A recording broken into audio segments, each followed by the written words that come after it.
Ааламдардын жаратуучусу жалгыз Аллах Таалага чексиз мактоолорду, шүгүрлөрдү айтабыз. Андан соң жашоодогу мугалимибиз пайгамбарыбыз Мухаммад Мустафа саллаллаху алейхи вассаламга салам жана салаваттарды жолдойбуз.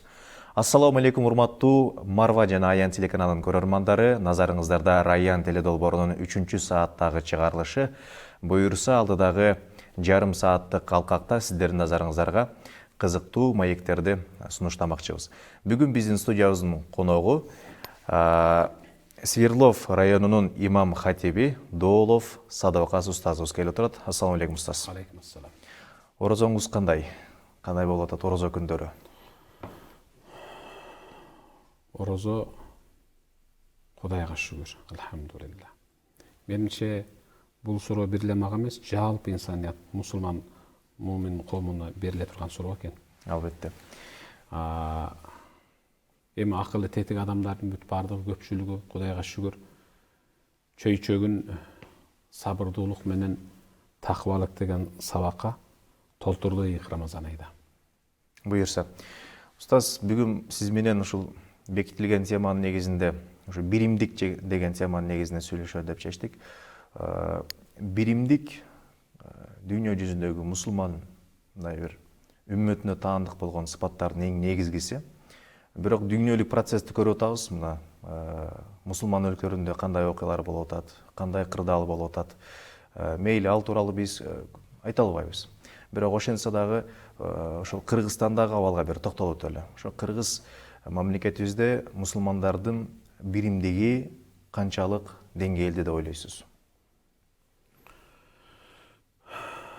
Бул биздин Кыргызстандагы мусулмандардын биримдиги эми орну жашырсаң өлүм ашкере дегендей, көңүл жылытарлык эмес да. Көңүл жылытарлык эмес. Бөлүнүү, жарылуу, ар ким өзүнүн очогуна гүл тартмай көмөчүнө дегендей да. Ошол себептен ушул ыйык Рамазан айда биримдиктин айы болгон, символ болгон ушул ыйык айда бириге албасак анда биз башка айда бириге албайбыз. Эгерде ким ыйык Рамазан айда Куран окууга көнүп калса, демек ал кийинки Рамазанга чейин, же болбосо өмүрүнүн аягына чейин Куран менен жашоосун улап кете алат. Ким ыйык Рамазан айда намазына бекем болсо, ал калган өмүрүндө дагы намазына бекем. Эгерде ыйык Рамазан айда намазында ала чала боло турган болсо, ал өмүрүнүн аягына чейин ошондо ала чала болуп кетет да. Ошол сыңар эле ыйык Рамазан айдагы ушу биримдигибизди бекемдеп ала турган болсок, демек анда биз оңолдук. Ынтымагыбызды бекемдеп алдык да. Эгер ушу ыйык Рамазан айдан дагы пайдаланып ынтымагыбызды бекемдей албасак, анда билбейм качан биригебиз. Анткени ыйык Рамазан айы биримдиктин айы. Мисалы, бир учурда ооз бекитип, бир учурда ооз ачып атабыз да, бирдей мисалы. Бул министрлер, спикерлер, президенттер чак түштө бир ооз ачып алса деген жери жок. Мисалы, ал биздегидей эле сухур, аларга да ифтар бирдей эле да. Эреже бир. Эреже бир. Ал мисалы алар үчүн башка, биз үчүн башка эмес да. Бул биримдиктин айы. Бүгүн биз ушинтип саламга келип, ынтымакка келип, бир туугандыкка келип албасак, анда билбейм ыйык Рамазан айда. Пайгамбарыбыз бекер айткан эмес да. Fa in lam yughfar lak fi Ramadan famata yughfar lak. Эгерде сенин күнөөң Рамазанда кечирилбесе, анда дагы качан кечирилмей келе деп. Ошол сыңары бүгүн биз ынтымакка, биримдикке келип калбасак, анан качан келебиз, аны мен айта албайм чын эле. Бүгүн мындай коомго сар эсеп салтырган болсок, мындай бир бөлүнүп жарылуу деле байкалбай жатат го, устаз. Мен жеке пикирим боюнча. Сиз айтып атасыз, өлүмдү, ооруну жашырсаң өлүм ашкере калат дегенден болуп, айрым бир бөлүнүүлөр бар, биримдик жок деп. Эмнелерден улам сиз айтып атасыз бул? Пайгамбарыбыз саллаллаху алейхи вассалам: "Авала адуллукум аля шейин ида фаалтумуху тахаббтум." Пайгамбар сахабаларына мен силерге бир нерсени үйрөтөйүн, эгер ошону жасасаңар, бири-бириңерди жакшы көрүп каласыңар. Сөздүн башында болсо: "Ла тадхулуна аль-жанната хатта ту'мину ва ла ту'мину хатта тахаббу." силер ыйманга келип толук муъмин болмоюнча бейишке кире албайсыңар. А бирок бири-бириңерди жакшы көрмөйүнчө муъмин деп да ата албайсыңар.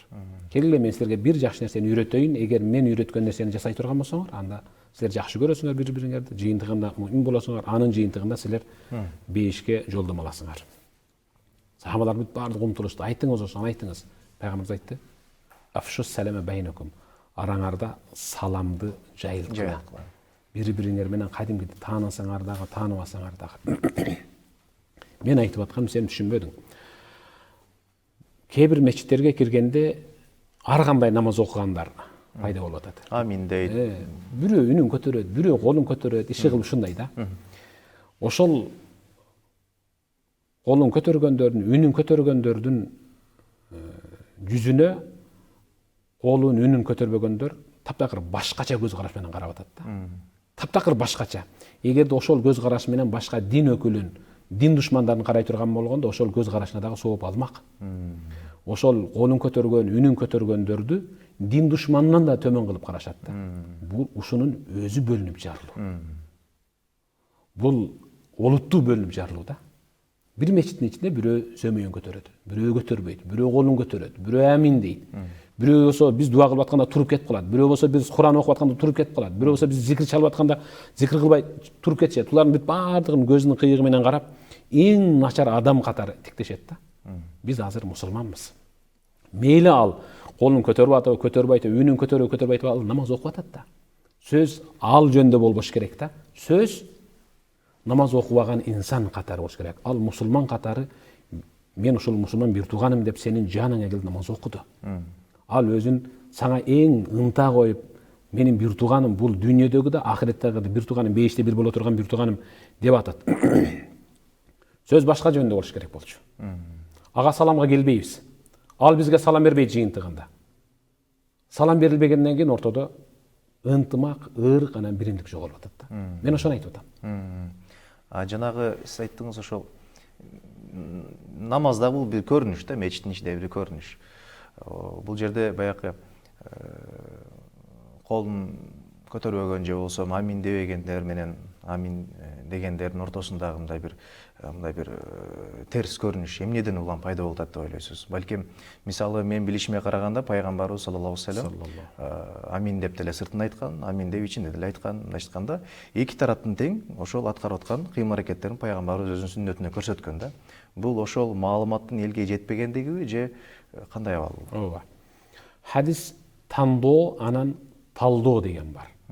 Бизде азыр айтканда баягындай интернет булагына чуңгуп кирип эле, бул жерде көтөрсө болот экен, бул жерде кол көтөрбөсө болот экен деп өзүбүзчө эле мисалы илим эшигин казып эле ачып эле кирип атпайбыз. Ошондон улам бизде бир аз жаңылыштык пайда болуп атат да. Ханафи мазхабта мейли ал сөмөйүн көтөрсүн, ал эч нерсе эмес. Ал анткени пайгамбар саллаллаху алейхи ва салламдын калган сунна. Бирок амин деп айтуунун ичинде айтылганына, сыртында айтылгандан кубаттуураак хадистер, риваяттар бар бизде. Ошол себептен биз ага таянып аминди ичибизде айтабыз.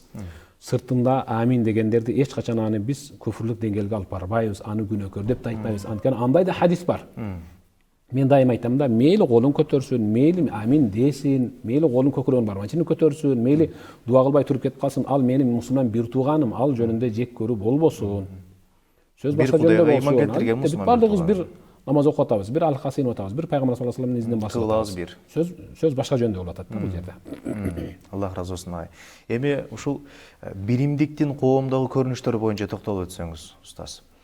Кандай коомду биз биримдиктүү, бирдиктүү, бир коом деп эсептесек болот? Жана ал коомдун кандай белгилери көрүнүп турат? Эгерде биз Аллах Тааланын аятынын негизине чогулсак, Астагфирулла, вa'тасиму бихаблиллахи жами'ан ва ла тафаррaqu. Аллах Тааланын арканы деп эсептелген Кур'анга бириккиле, ва ла тафаррaqu, чачыран болуп бөлүнүп кетпегиле. Баарыбыз бир келе турган болсок, бир жерге чогула турган болсок, анда биз тез эле биргебиз. Азыр бизде мындай кээде Кур'ан, хадис турса дагы асабия, баягындай улутчулдугубуз, уруучулдугубуз жеңип кетип баратат да.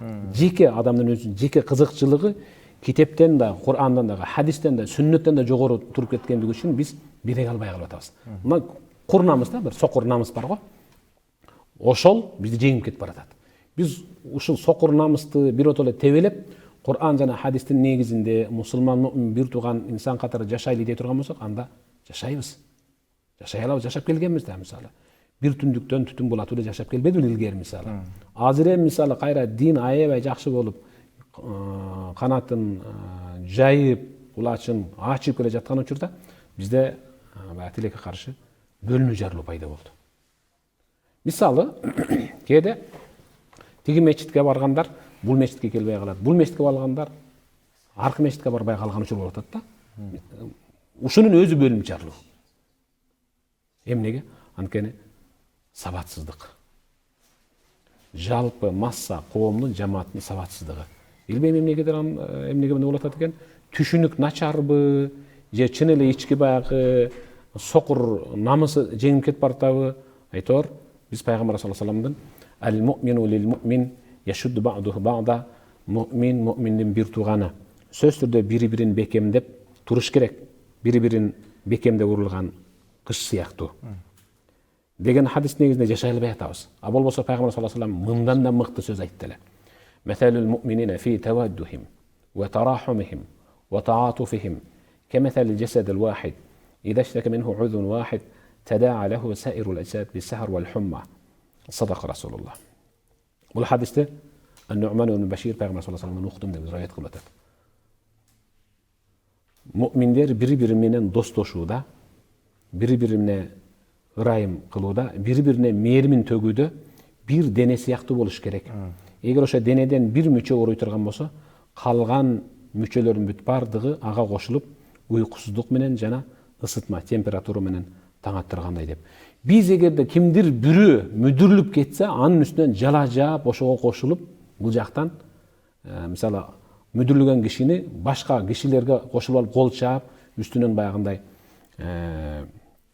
кытмыр күлкү менен карап атабыз да. Бул өзү биримдиктин жоктугу. Кимдир бирөө, кайсы бир устаз, кайсы бир мусулман, кайсы бир намаз окуучу мүдүрүлүп жыгыла турган болсо, анда аны жөлөп таяганын ордуна биз üstüne gayra basıp atabız. Uşul öz ıntımaqtın жоқтугу. Olbasa Allah Teala estağfurullah böyle öz ayatında estağfurullah. Ya eyyuhannas inna khalaqnakum min zakarin ve untha ve cealnakum şu'uban ve qabaila lita'arafu inna akramakum indallahi atqakum. Sadaqallahul azim. Ey adamlar, men sizlerdi bir erkek bir ayaldan jarattım. Anan sizlerdi çoğ ulutqa, anan uruğa böldüm, rasaga, anan ulutqa, anan mayda urularga böldüm. Men sizlerdi çoğ rasa, ulut, uruğa bölgönümden birle sebebi lita'arafu biri-biriңерден пайда алуу, biri-biriңер менен карым катнаш кылып, бириңерден пайдаланып калуу.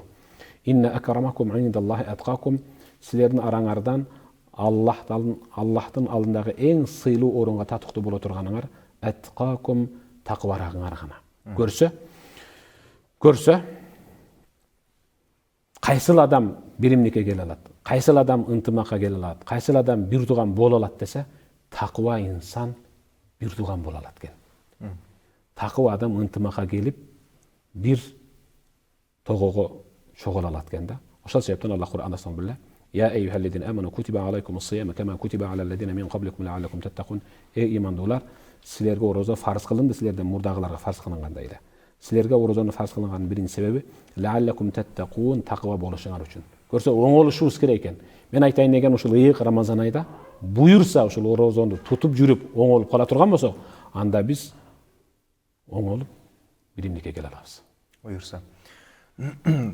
Ошо биримдиктеги ынтымактуу болгон коомдун да бир сырткы фактыларын алып карай турган болсок, коомдун максаты бир. Коомдун мүчөлөрүнүн баардыгы бир максатта жыйналган. Максаттын баардыгын көздөгөн максаты бир гана нерсе. Экинчиси, ошол коомдун жашоо эрежеси бир. Алар сиз айтмакчы баардыгы бир учурда ооз ачат, бир учурда ооз бекитет, бир учурда намаз окуйт, бир учурда дагы башка бир өзүнүн жашоосуна туулган маселелерди чечет. Ошондой эле алардын сезимдери бир. Бишекте сүйүнгөн мусулмандын кубанычына баткендик мусулман бир туугандагы кубанат. Жалалабадтагы кубанганга Оштуттагы кубанат. Мындайча айтканда, аларды жер, географиялык абал же башка бир чек аралык аймак аларды бир ажыратып кое албайт. Мунун өлгүсүн пайгамбарыбыз саллаллаху алейхи вассалам сахабаларынын учурундагы абалга деле карап көрсөк болот. Ал учурда сахабалардын максаты бир, жашоо эрежеси бир, сезимдери бир. Алар кандай бир тууган болду эле? Меккеликтер, мухажирлер жана ансарлардын ортосундагы ынтымак устаз. Бул ошол алтын доордун кыяматка чейинки үлгүлүү бир коом болуп калды. Бирок тилекке каршы бүгүн андай процесске балким бара жаткандырыбыз бүгүнкү күндө. Муну айтайын дегеним, бүгүнкү күндөгү ошол сахабалардай боло албай жаткандыгыбыз, ошо сахабалардай биримдик боло албай орнобой жаткандыгы биздеги. Бул табигый бир басып өтө турган бир процессизби же бул эмне болгон кубулуш деп ойлойсуз? Деңгээлибиз бирдей эмес да. Мисалы, жашообуз бирдей, түшүнүгүбүз бирдей, багытыбыз бирдей болгону менен деңгээлибиз бирдей болбой атат. Кандай деңгээл? Айтып берейин. Имам Газали өз китебинде орозо 3 түргө бөлүнөт. Орозо туткан адамдар дагы 3 түргө бөлүнөт. Жалпы адамдардын орозосу же жалпы орозо ал таңзардан көгүм киргенге чейин жеп ичкенден тыйылып, жыныстык катнашка барбай эле өзүнүн аялы менен болду. Ушундан тыйылса болду, бүттү. Көзү менен арамды тиктеп, кулагы менен арамды угуп, тили менен тилгенин сүйлөй берет. Бул эң төмөн катмардагы орозо. Ортоңку катмардагы, андан жогорку катмардагы орозо ал тийиштүү, өзгөчө адамдардын орозосу. Ал эртең менен таңзарга чейин, таңзардан көгүмгө чейин орозо тутат. Ага кошулуп башка мүчөлөрү дагы тилденбейт жана башка. Эң жогорку деңгээлдеги эң өзгөчө орозо жана өзгөчөлөрдүн орозосу кайсы десе, ал ушундай орозо. Бул деле жогоркуларга окшош таңзардан көгүмгө чейин орозо тутат. Бирок негизгиси жүрөгү менен кошо орозо тутат. Ал Рамазанга чейинки жасай албай калган жаман ишин жогоркуларга окшоп, Рамазан бүткөндөн кийин жасайм деп аракет кылбастан аны ойлоп да койбойт. Жүрөгү менен эңсеп да койбойт да. Биздин деңгээлибиз түрдүү болгондугу үчүн биз бириге албай атабыз. Пайгамбар саллаллаху алейхи вассаламдын доорундагы мухажирлар менен ансарлардын ортосундагы достукту Пайгамбар саллаллаху алейхи вассалам деңгээлин бир учурга, бир Абалда кармаган. Абалда төмөнкүнү жогору, жогоркуну төмөндөтүп бир жерге алып келген. Бул сенин досуң. Сен муну ансар дебе, сен муну мухажир дебе деп. Бизде азыр сен муну оштук дебе, сен муну көлдүк дебе десек макул деши мүмкүн. Бирок биздин түшүнүк деңгээлибиз бөлөк болуп атат. Диндеги түшүнүк деңгээлибиз бөлөк. Намазды Аллаху акбар деп баштап, ассаламу алейкум деп бүтүрүп атабыз. Ассаламу алейкум деп оң жака салам бергенде, оң жагыбыздагы кишиге сизге Аллах Тааланын тынчтыгын каалаймын. Мен сиздин аркаңыздан эч качан жамандап сүйлөбөймүн. Сол жакка да ошентип салам беребиз. Бирок бүтүп салам берип чыккандан кийин сөмөйүбүзгө сөтүрүп, ошо көрдүм, ошондон этият бол деп оң жактагы адамды биринчи ошентип көрсөтөбүз да. Биздин айтканыбыз менен кылганыбыз дал келбей атат. Деңгээлибиз таптакыр бөлөк болуп калып атат. Качан деңгээлибиз бирдей болгондо, сен айткандай багытыбызга кошулуп, өзүбүздүн илим кул кадебизге бирдей болгондо, анда биз биримдикке немак келмекпиз. Келе турган учур келди. Кечигип атабыз. Дагы бир суроо жаралат да, устаз. Бүгүнкү күндө ушул Кыргызстан жана Кыргызстан менен чектешкен мамлекеттердеги мусулмандардын абалын карайтаган болсок, аларда бир улутчулдук деген сезим пайда болгон сыяктуу да. Мисалы, Кыргызстандын ушул мусулмандарынын девиздерин, ураандарына назар сала турган болсок, Кыргызстан жосом кыргыз мусулман деп мындай бир кыргыздык улуттукка өзгөчө бир басым жасаган, кыргыздын бир иденттүүлүгүнө өзгөчө басым жасаган бир чакырыктарды көп көрөбүз да. Ошол эле мисалы үчүн интернет тармагында болсун, социал тармактарда болсун, мындай бир улуттук өзгөчөлүктү алдыга сүрүү деген көбүрөөк катталып атат. Мен өзүм түштүк тараптан болгондуктан дагы ошол өзбекстандык жергиликтүү телеканалдарды көрүп калсам, алар дагы ошондой. Мындай бир өзбек калкы, өзбек улуту деп мындай бир өзүнүн иденттүүлүгүнө көбүрөөк басым жасайт. Ал эми казактар казактык өзүнүн иденттүүлүгүнө басым жасап отуруп, бүгүнкү күндө Казакстанда бир мусулман карындашыбыз мектепке жолукчан кире албай жатса, биздикилер ал тууралуу аз гана катмарлар ойлонот. Ошол эле Өзбекстанда кайсы бир мусулман катмар жапа чегип атса, кыргызстандар такыр кабары жок, кабары болсо деле маани бербейт. Мындайча айтканда, ортодогу бир улутчулдук же болсо улут деген нерсени туура түшүнбөй жатабызбы? Мына ушул кубулуш эмнеден да улам пайда болуп атат деп ойлойсуз?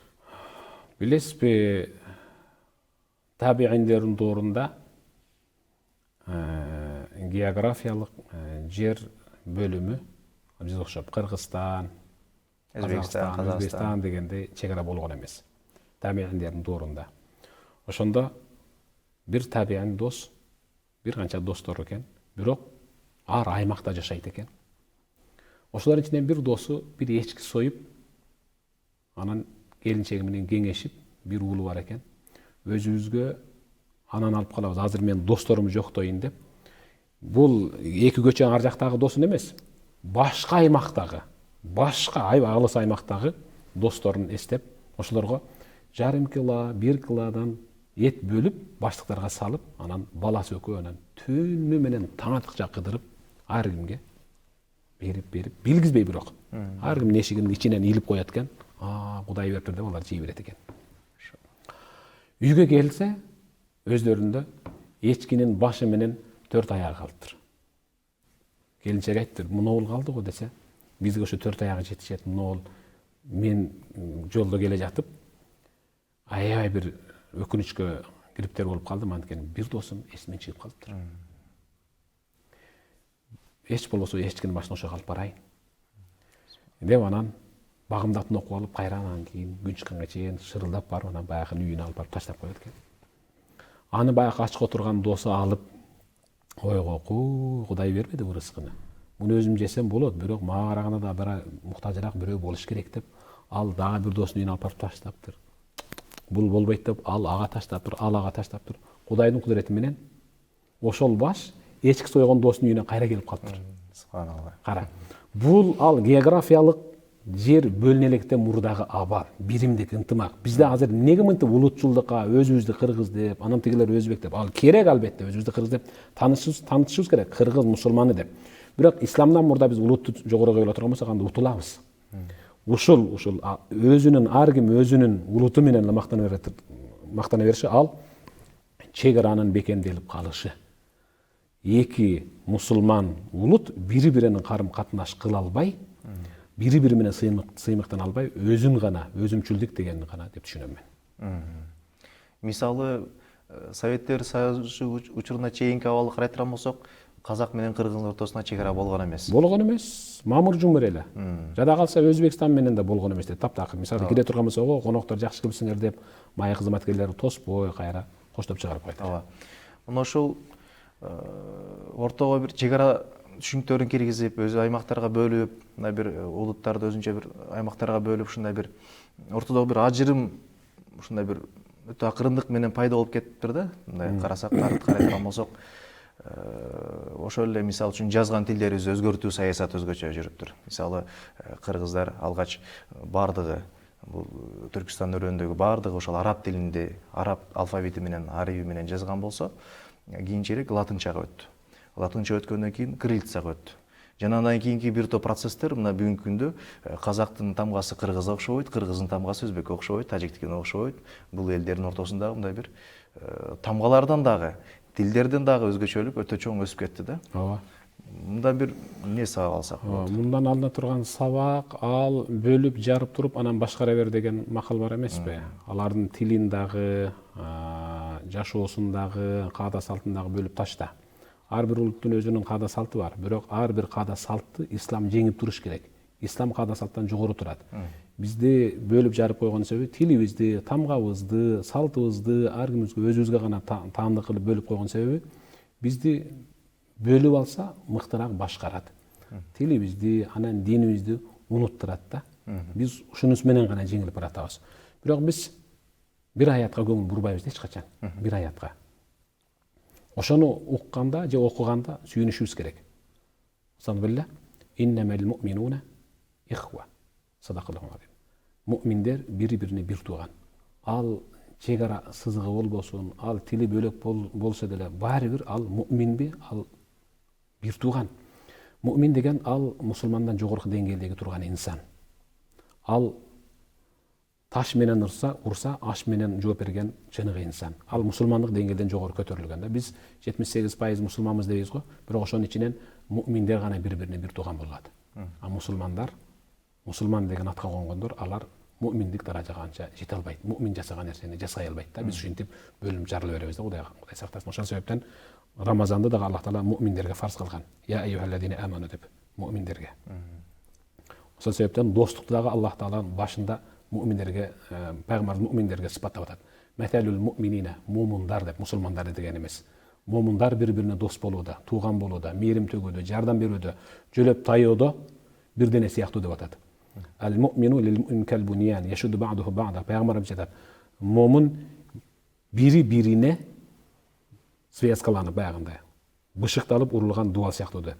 Карагыла, бардык сөздүн башында муъмин деген сөз келип атат. Муъмин деген ал биздин кыргыз тилиндеги, кыргыз грамматикасындагы момин деген баягы жоош деген сөз эмес. Муъмин деген бул Аллах Тааланын бир жана бар экенине чын жүрөгүнөн ынанып, ыйман келтирип жашаган инсан жөнүндө кетип барат. Мусулманчылыктын эң жогорку даражасы. Ортоңку. Эң жогоркусу ал-мухсин. Ихсан. Ал бардык нерседе чеберчилик менен. Мисалы, намаз окуган ким? Мусулмандар. Анын ичинде муъминдер мечитке кирип атат. А бирок мечитке кирген мусулман муъминдердин бут кийимин карасаң, бирөө оң, бирөө тескери турат. Бирөөнүн бут кийиминин үстүнө экинчиси чечип кете берет. Таптакыр баш аламан да. Эгерде намазга кирип кетип аткан мусулман муъминди карасаң, минип барган темир тулпарларын, унааларын бирөөсүнүн унаасынын аркасында тос болуп койгон. Баш аламан. Муъмин андай, мухсин андай эмес. Мухсин деген бардык нерсени чеберчилик менен жасайт. Жада калса унаасын дагы экинчи бир кишиге зыян бербей турган деңгээлде коюп коет. Бут кийимин дагы чечкенден кийин кимдир бирөөнүн бут кийиминин үстүнө койбойт. Ал тыкан болуп бир жерге коюп коет. Киргенде дагы эч качан чыккан менен бирөөнү түртүп намаз окубайт. Ал аябай назик болуп окуйт. Аллахка сыйынган инсан үч деңгээлде. Биринчиси төмөнкүсү мусулман, ортоңкусу муъмин, эң жогоркусу мухсин. Аллах баарыбызды ошол мухсиндерден кылсын. Амин, Аллах разы болсун. Азиз аке, 27 мүнөттө реклама переход жасайбыз да, бир саатты айтып койсуздар. Иә. Уже 40 мүнөт болуп калды ба? 26 болду. Аз эми көрсөтөт болсо Жок, 40 мүнөт болот деп сүйлөшпөдүк эфирде. жок, ушундай дедиз го бүгүнкүсүндө. Жок. Обычно түз эфир болгондо биз тиги билим таймга даярданабыз деп жарым саатта эле бүтүрүп салчук да. 10 мүнөттү эмеге коюпчу, резервке коюп туруп. Эми ошол 10 мүнөттө да сүйлөшөлү деп атабыз да. Жок, бүгүнкүнү мурункудай эле көрүнөт. Азыр уже жетип бересиздер го. Суроолор дагы бар болчу да.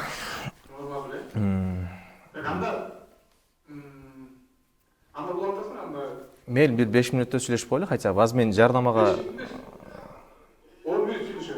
10 мүнөт сүйлөшөт. Хорошо. Азыр анда мен рекламага переход жасап коеюн анда. Рахмат устаз, Аллах разы болсун. Бизде азыр жардамалык тыныбуу кезеги келип калыптыр. Ардактуу телекөрүүчүлөр, биздин теледолбоордон алыстабай туруңуздар. Алдыда кыскача жардамалык тыным.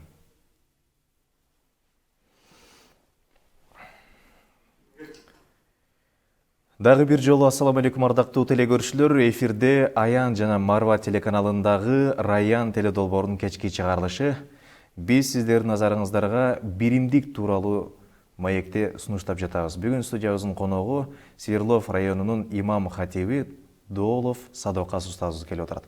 Устаз, ма Куранда силерди улут кылып жараттым дегенде, ошо улуттун мааниси эмнеде турат? Биз түшүнүп аткан бүгүнкү улутпу же мындай бир аныктамалар да бар да, кээ бир алымдардан угуп калабыз. Аллах Таала улут дегенде мусулман жана мусулман эмести назарда тутууда деп айтылган версияларды да угабыз. Ошол эле учурда жок, бул биз түшүнүп аткан жанагы эле өзбек, кыргыз деген эле улуттар дейт атат деген дагы бир пикирлерди угуп калабыз. Ушунун кайсынысы бир көбүрөөк ишенимдүүрөөк?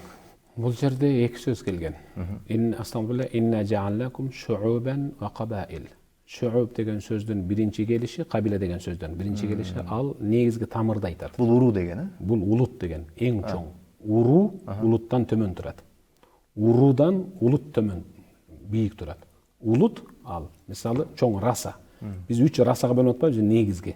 Мен мисалы силерди монголоид, негроид, европоид кылып бөлдүм деген түшүнүк. Анын ичинен анан өзүнчө улут, анан өзүнчө урууларга бөлүнөт. Кабила деген анан алар уруулар өзүнчө. Биздин эле кыргыз улутунун ичинде бир канча уруулар. Уруулардан улут түзүлүп, улуттан анан шаап негизги тамыр түзүлүп атат. Мунун ичинде мусулман кафир деген түшүнүк жок. Мусулмандын ичинде дагы бир канча улуттар бар. Мисалы, Индус ал мусулман, Пакистан ал мусулман, Уйгур ал мусулман. Башка тили да башка мисалы, улуту да башка да. А биздин ал Пакистандын ичинде дагы өзүнчө майда-майда уруулар бар да. Биздин кыргыздын ичиндеги майда уруу болгон сыяктуу эле. Ал жердеги Аллах Таала Кур'анда айтып аткан: "Инна жаалнакум шу'бан ва кабаил", мен негизги тамырга бөлдүм, андан кийин шакчаларга бөлдүм деп атат. Тамырдан кийин. Негизги тамыр силер өзү атаңар, апаңар бир эле Адам менен Хавадан жаралдыңар. Кийин мен силерди ушинтип бир эркек бир аялдан жаратып чоң улутка, тамырга, анан майда урууларга бөлдүм. Бирок бөлүшүмдүн себеби бири-бириңер сын пикир айтып, бириңер экинчиңерди кемсинтишиңер үчүн эмес, же уруп, басмырлап, же өлтүрүп, же уурдашыңар үчүн эмес, летаарафу тескерисинче пайдаланышыңар үчүн, таанышып карым катнашты калыңдатышыңар үчүн жараттым деп атат. Аллах разы болсун устаз. Бизге бөлүнгөн убакыт дагы өз соңуна келип жетип атат. Ошондуктан бир-эки негиздөөчү суроолорду бергенге үлгүрүп калайын. Устаз, жогоруда айттыңыз, качан коом биримдиктүү болот, бирдиктүү болот дегенде, алар Куран жана сүннөттү бекем кармаганда деп айттыңыз. Эми ушул оюңузду чечмелеп өтсөңүз, биз качан Куран жана сүннөттү пайгамбарыбыз назарда туткандай кармай алабыз? Ал үчүн жөнөкөй мусулман эмнеден башташ керек? Бүгүнкү ыйык Рамазан айы өзү Курандын айы. Курандын айы да. Бул айда жалаң гана Куран сүйлөш керек. Куран угулуш керек. Куран окулуш керек. Ар бирибиздин үйүбүздө Куран жаңырыш керек. Менин жашоом Куран болгондо гана мен оңолом. Куранга келгенинде дегени, Куран эмнени адал десе, ошону адал деп жашашыбыз керек. Куран эмнени арам десе, аны арам деп жашашыбыз керек. Дагы кээ-биркилер мисалы сөздөн кыйтык чыгарып, бул Куран менен жашайм деп атканы, бул дегени азыркы бул мамлекеттик конституцияны жерип атат деген түшүнүп кетпесин. Мен ал жөнүндө айткан жерим жок. Куран эмнени адал десе, аны адал, Куран эмнени арам десе, аны арам деп жашаш керек, болду, бүттү. Хадис пайгамбарыбыз саллаллаху алейхи ва саллям негизги ким биздин улууларды урматтабаса, кичүүлөрүбүздү ызааттабаса, ал биздин мусулман жамаатынан эмес деп айткан пайгамбарыбыз. Азыр биздин мусулман, кыргыз мусулман улут, кыргыз улутундагы мусулман коомчулук ушундайбы? Тилекке каршы андай эмес. Маршруттук таксиге чыгып калгыла. Жалаң жаштар отурат. Картаңдар көпчүлүгү тик туруп кетет аркада. Аркада жалаң жаштар кетет. Эмнеге? Анткени ал жерден турбай кетиш үчүн отуруп алганда, эмне ошол жерден туруп картаңдарга орун берип коюшу аябай татаалбы? Ким биздин улууларды урматтабаса, кичилөрүбүздү ызааттабаса, мен хадистеги эң жөнөкөй нерсени айтып атам. Хадиске кайтайлы дегени майда барат нерседен башталыш керек. Ошон үчүн биздин акыныбыз айткандай, башталат бар майдадан, байкабайт аны майдадам деген. Ал майдаланган адам өзү байкабайт ошону. Аябай төмөн адам, анын өзү деңгээли төмөн, анын түшүнүгү төмөн адам ошону байкабай отура берет ошол жеринде. Ушу менден бир жаш улуу болсо дагы ушул отурса экен ушул жерге деген калыпка келгенде биз биргебиз буюрса. Эми ошол Куран жана сүннөттү түшүнүүдө бүгүнкү күндө Кудайга шүгүр, эми бул китеп менен эле баягы бүтүп кала турган этап эмес экен. Албетте. Дагы кандай аракеттер көрүлүш керек? Мисалы үчүн мен жеке өзүм Куранды түшүнбөйм. Курандын кыргызчасын окуп, кайсы бир маанилерин аңдап, кайсы бир эмесин түшүнгөн тагдырда деле жакшылап ой калчап кетсең, ошол бүтүндөй Курандын, мен кыргызча маанисын айттым, ошонун эле бир 10%, же болбосо 1% эле түшүнгөндөй болосуң. Ал эми Курандын оригиналында алып калганда биз балким эч нерсени түшүнбөй жаткандырбыз. Жок, азыр сен мисалы Курандын кыргызча котормосунан 1-2% түшүнүп ала турган болсоң, анда сен эң мыктысың. Курандын мисалы бир окуганда кыргызчасын эле түшүнбөшү мүмкүн. Анткени уйкаш аяттар көп да, мисалы. Аны 2, 3, 4, 5, 10 сыйра окуганда гана анан түшүнөсүң буюрса. Бирок устаз, Курандын ошол туюнтка маанисин түшүнүш үчүн кыргызча жетиштүү болбосо керек, э? Сөзсүз түрдө. Бул кыргызча котормосу гана. Анын кеңейтме тафсири эмес да бул. Ага мисалы кенен маани түшүндүрмө берилген эмес, чечмелеген эмес. Мен ойлойм, Куран менен хадис биздин жаштардын жүрөгүнө качан жетет? Алардын мечит менен болгон байланышы, Куран менен хадис менен болгон байланышы калыңдаган учурда сөзсүз түрдө жетет да. Болбосо Халид ибн Валид деген динди бизге эстафета катары тапшырып кеткен киши, аттын үстүндө жүрүп, азыктанып, намазына гана жерге түшүп, жихадда жүргөн киши, жихад деп, дин деп жүргөн киши, Рамазанда Куранды колуна алып туруп, бешенесине коюп ыйлачу экен. Эй Куран, эй Мусхаф, эй Аллахтын сөзү, жихад менен жүрүп сага азыраак көңүл буруп калып атат окшойм деп, болбосо ал аттын үстүндө жүрүп да Куран хатым кылып окуйт эле. Жихад деп жүрүп, мен сага азыраак көңүл буруп калып атат окшойм деп ыйлаган ошол киши. Аллахтын кылычы деген наамга татыган Халид ибн Валид. Эми азыр экөөбүз же башка бирөөлөр бизди ободон көрүп тургандар. эмниде ыйласак жарашат. Алга мынткен. Я мусхаф, я Кур'ан, я калам Алла. Шагалани анкал джихад. Мени сенден джихад алаксытып койду окшойт. Биз эми көз азыр шагалани анкал джихаз. Ey mushaf, ey Kur'an, cihaz seni senden meni bunu telefon alaqsıp koydu desek жарашат да. Biz Kur'an başka nerseni gözgө tutуп айта албайбыз да. Başka кызматыбыз жок чынын айтканда. Эң жакын адамыбыз азыр жихаз. Ал жихад деген biz акыркы тамгасын өзгөртөбүз. Жихаз деп. Болду бүттү. Өкүнүчтүү маселе. Устаз, бизге убакыт бөлүп келип бергениңиз үчүн чоң рахмат. Негизи айтыла турган сөздөр абдан эле көп, талкой турган маселелер дагы абдан эле көп. Буюрса ушул сыяктуу берүүлөрдү уштура берсек, кандайдыр келде ушул агартуу иштер боло берет деген ниетте уштуруп атабыз мындагы. Ошон үчүн сиздердин бул тармакта эмгегиңиздер баалангыс деп биз дагы билебиз. Аллах разы болсун сиздерден. Аллах разы болсун. Урматтуу телекөрүүчүлөр, Раян теле долбоорунда Свердлов районунун имам хатиби Доолов Садокас устазыбыз болду жана биримдик деген темада маектештик. Биздин маекке көңүл бурганыңыздар үчүн чоң рахмат айтабыз. Жана башка ушул берүүдөн кабары жок мусулман бир туугандарыбызды дагы ушул каналга, Марва каналына чакырып коюңуздарды өтүнөбүз. Анткени ушундай пайдалуу маалыматтардан башка адамдар дагы пайда алган болсо, жана жашоосуна колдонгон болсо, сөзсүз түрдө сиздерге соо жетет. Бул тууралуу пайгамбарыбыз, сүйүктүү пайгамбарыбыз айткан жана Аллах Таала өзү дагы буга кепилдик берген. Пайгамбарыбыз жана Аллах Таала эч качан эки сүйлөбөйт. Алар айткан сөзүндө уадасында бекем турат. Демек биз дагы ал уадага ишенишибиз керек жана амал кылышыбыз керек. Эфирде Раян теле долбоору болду. Бизди күн сайын кечки убакытта көрүңүздөр. Эмки бергүчен Аллах Таалам баарыбызды сак саламат кылган болсун. Ассаламу алейкум ва рахматуллахи ва баракатуху.